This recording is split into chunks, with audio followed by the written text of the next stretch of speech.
d'être venus aussi nombreux. On est très impressionnés.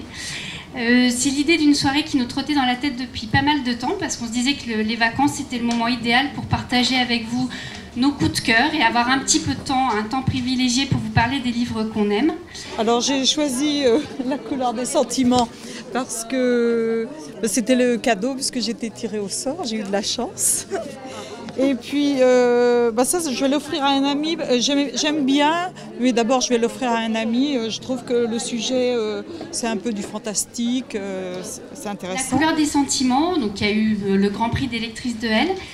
C'est un roman qui se passe dans le Mississippi, dans le vieux sud des États-Unis, dans les années 60. On va suivre pendant une année 3 héroïnes, Ebeline, Minnie et Skeeter, qui vont devenir, je pense, vos meilleures amies pendant tout le temps de la lecture.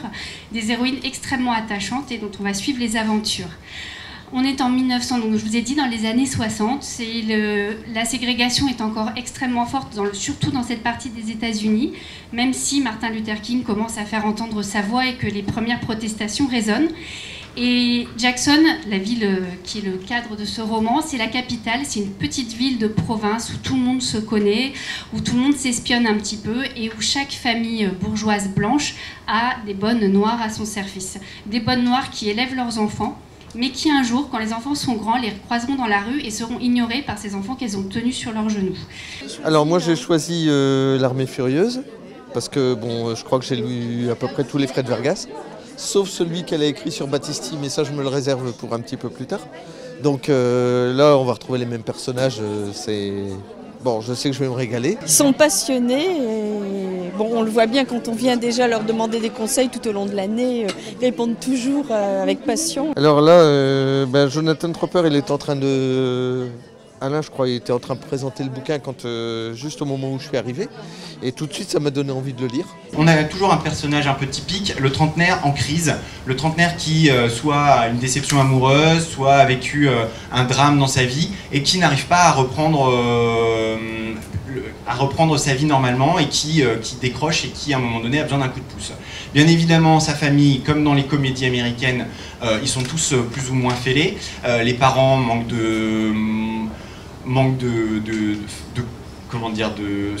ne sont plus les pivots qu'ils ont pu être quand ils étaient plus jeunes et on ne peut plus leur faire confiance. Souvent la maladie est là, mais encore une fois. Mais voilà, on découvre une galerie de personnages vraiment truculentes et ce sont toujours des histoires de famille, des histoires de gens qui vont reprendre goût à la vie par différents moyens. Le livre de Joe pour raconter en 3 mots et pour vous faire découvrir vraiment celui qui m'a le plus plu parmi les 4 romans de Jonathan Tropper. Joe est un auteur à succès qui vit à New York. Il a écrit un seul livre.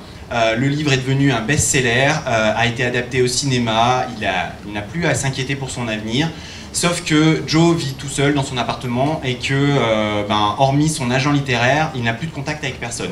Pourquoi? Parce que dans son livre, il a raconté sa dernière année de fac et il a dégommé tout le monde dans sa ville natale.